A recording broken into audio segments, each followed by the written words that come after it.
Pride Month is a month of celebration and support. However, it's also people's lives. Be patient with people. Sometimes we don't even know what's going on with them. Sometimes just starting the conversation in general is really helpful.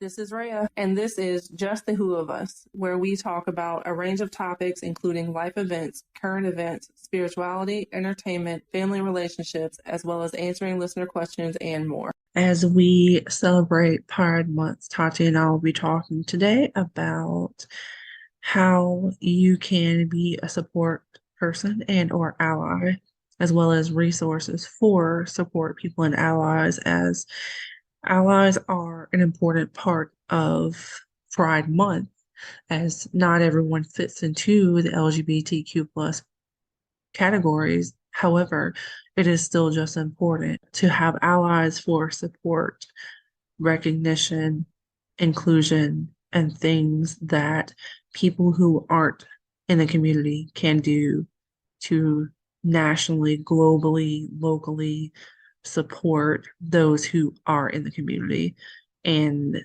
not and just bring positivity to situations rather than harm or negativity. I appreciate everyone who listens to and supports this podcast, as without you, there would be no us. So thank you. And I look forward to your continued support and involvement. Today, Tatiana, myself, and Ty here, we wanted to bring you guys a short episode on mental health. So as we are celebrating, most importantly, Juneteenth, Pride Month, and Father's Day. For some people, it's a really happy time, and for some people, it is not the happiest of time due to issues with family or death or things like that.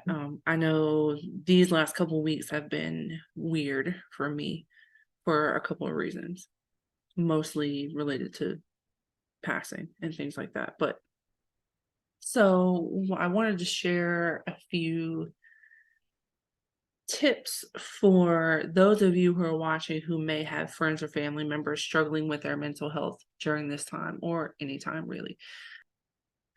This is via US News Health, which I'll put the link to in the description.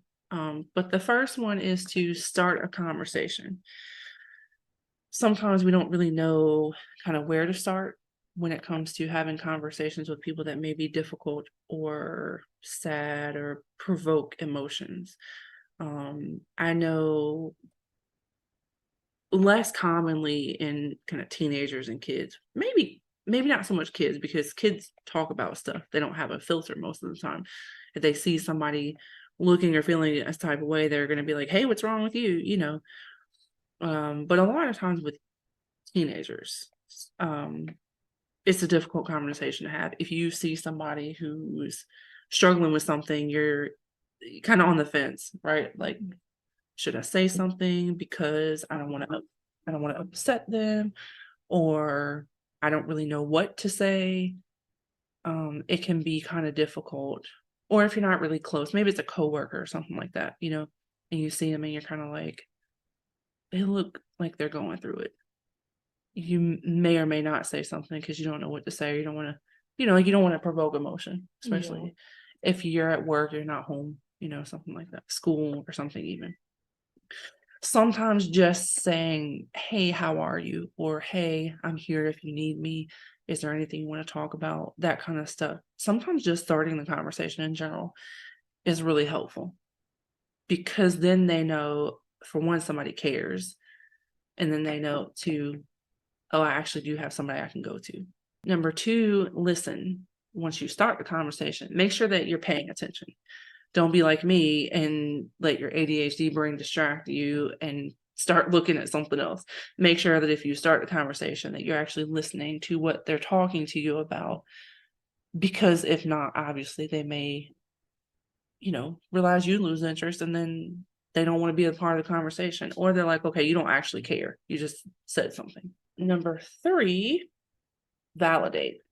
Validate their feelings.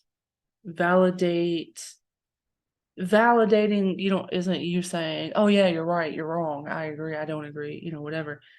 It's just saying that, hey, your feelings are valid. If you, like, again, if you don't know what to say, just, hey, I'm here for you. But sometimes people just need to know that they have the right to have feelings. Yeah. I know there's a conversation I had with somebody yesterday where, I did the thing I do and I was trying to just keep my stuff inside to myself. And this person was like, hey, let's go talk. I didn't really want to, because I didn't want to, like, I guess, like, put my issues on somebody else. And we do that sometimes. Like, oh, I don't want to bother this person with my problems. But this person wouldn't let me leave the room until I talked to them. So it turned out being, I needed it. But really, they didn't give me a solution. They just validated my feelings. They were like, hey, like, you have a lot going on.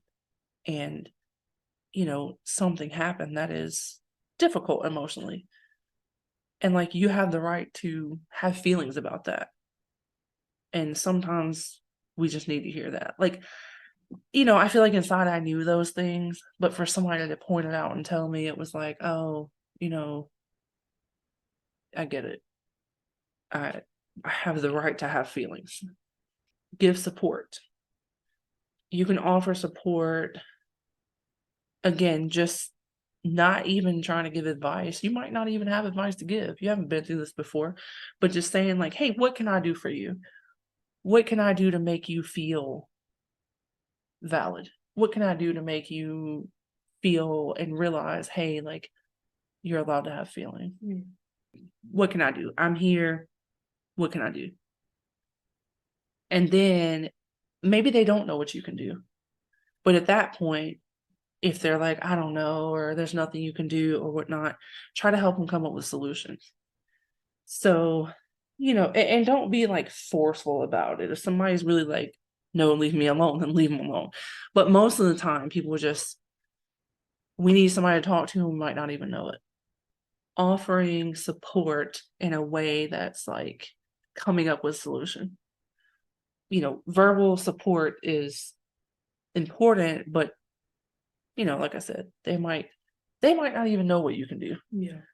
But just coming up with a solution to be like, what can I do? Okay, well, maybe we could do this. Maybe when this situation arises, you could do blah, blah, blah. Call me if you get into that mood, or, to have somebody to talk to in the moment or something like that. To give a solution. And then again, if they want you to back off and let them be, but at least try to help. And sometimes just being there is helpful. Just listening. Avoid labeling. Don't call them names, obviously. And don't try to diagnose them because, well, unless you're a doctor, but, be patient with people. Sometimes we don't even know what's going on with us. Yeah. Sometimes we need to talk it out. Sometimes maybe it doesn't need a solution. Sometimes maybe we just need to get the emotion out. So be patient with the person. Don't crowd them. Again, like I said, if they don't want the help and they're pushing you away, leave them be. Strategize to find support. Also, if you can't help the person, maybe there's someone else who can. There's somebody I know who, they needed therapy for a long time. And this is not me as a friend saying, hey, you need therapy. This is me putting on my mental health and psychology hats and saying, oh no, this person needs emotional assistance, psychological assistance. But I'd never go to them and be like, you need help.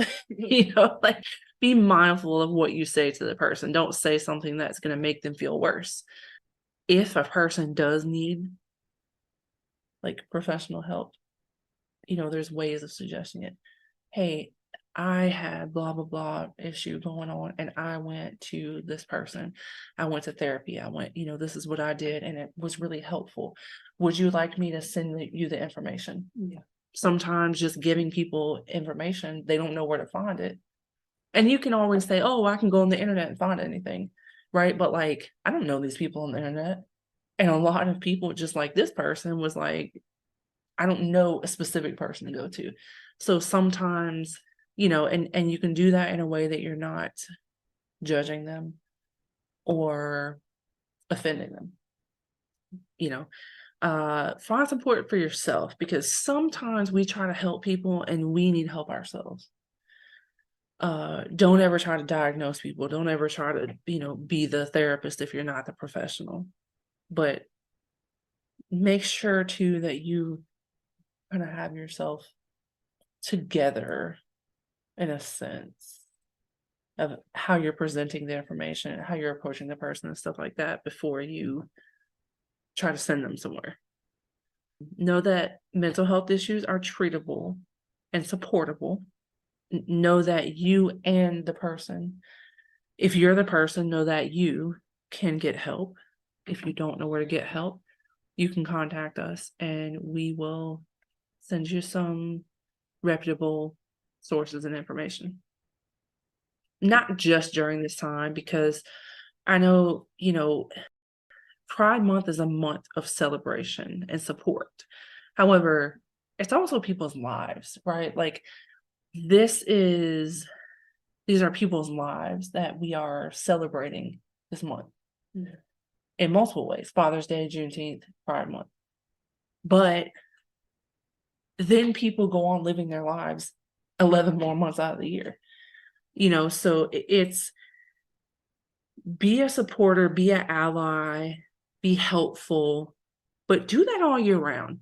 Like there's things you can do that you don't even have to be a part of anything per se. It's just the way we treat people. Like June isn't the only month that we can be nice to people and we can show our support to people. And it's important that we do that. It's important that, just like other things, and we don't have to do everything. We don't have to support everything. And that's okay. If you aren't someone who year round goes to rallies and goes to festivals and all the things, post on social media and things like that to show your support, it's okay if you have a different thing. There's people are about saving the animals. People are about saving the earth. There's, different things. Not everybody goes hard for Pride Month because it's not their thing. That doesn't mean they're a jerk to people year round just because they don't go hard during Pride Month. But, that's a kind of an important thing too. Like, just because somebody doesn't have a rainbow flag on their door during June, it's okay. Like, as long as you're not a jerk to people who are part of the community, it's okay. People have different things, show your support, be an ally where you can. Just don't be hateful and don't judge people for their differences that are not the same as yours. Yeah. That's important. You have anything to add? No. With all your wisdom? No, you're just here to be cute and say yeah. Mm-hmm. Well, like I said, I wanted to just make a short little something for this week because I've had some stuff going on. It's been super busy. Business is growing. We're buying a house. There's just a lot. So I don't have a 30, 45-minute episode for this week. But I kind of feel like this is more important, just to kind of give some tips for people who are struggling with mental health. And I also want to give some tips on how to be an ally, because, and this is from hrc.org, not everybody fits into the LGBTQ plus community.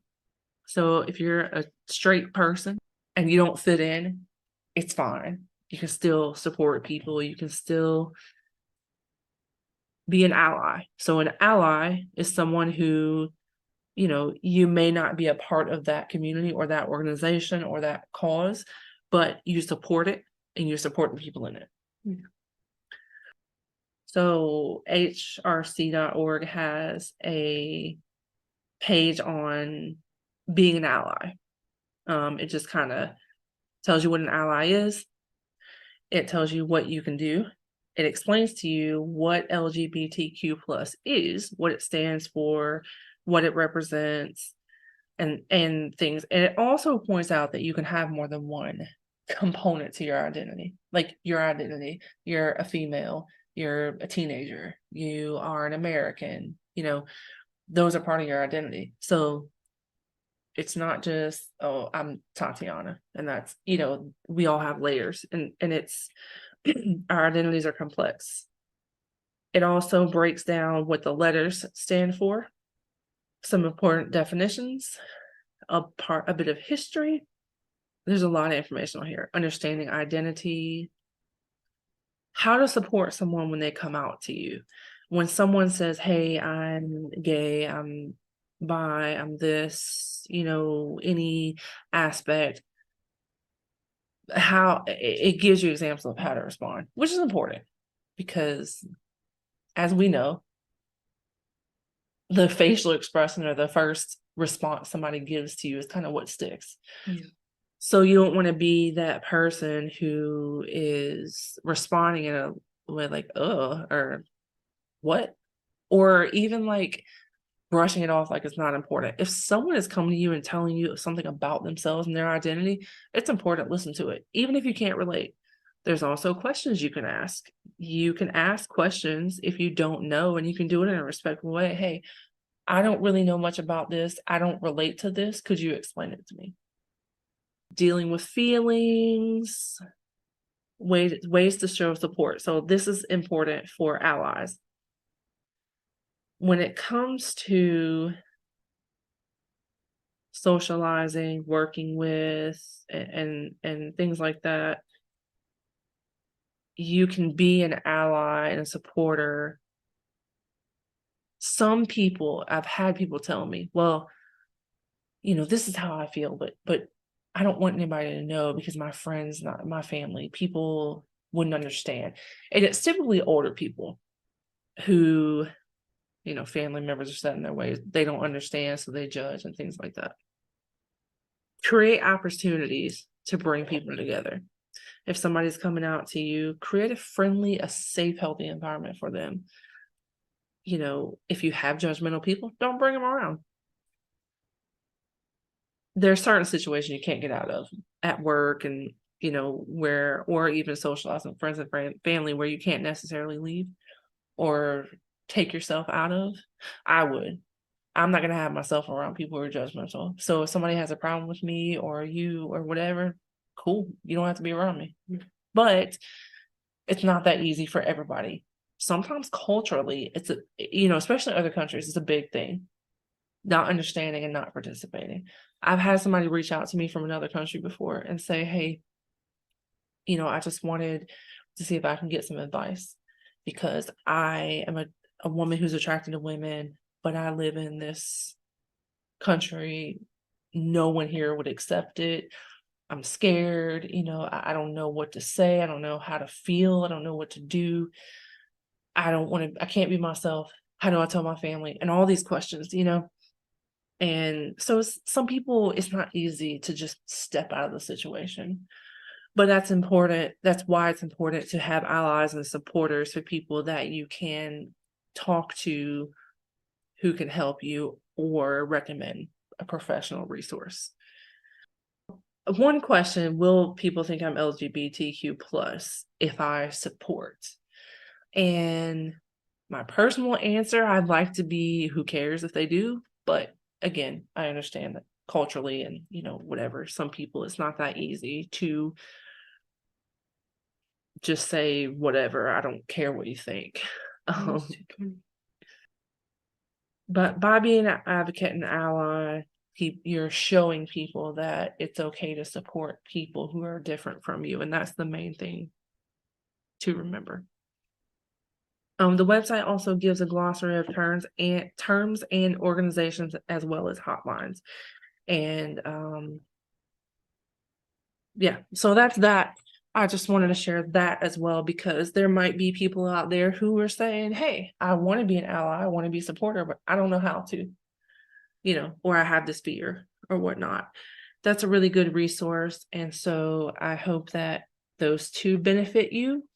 And if you have any questions, feel free to email me, Rhea, REAHDR @philology.net, or, contact me on social media for the podcast page. And as always, thank you for watching and or listening, and have a fabulous weekend. If anyone has questions to ask, answer, or topics to discuss, you can leave that on our Facebook page, Just the Who of Us podcast, or email me directly, Rhea, REAHDR @philology, FALOLITY.net. Visit philology.net, that's FALOLITY.net, to order your own workbook copies, ask questions, get information, and more.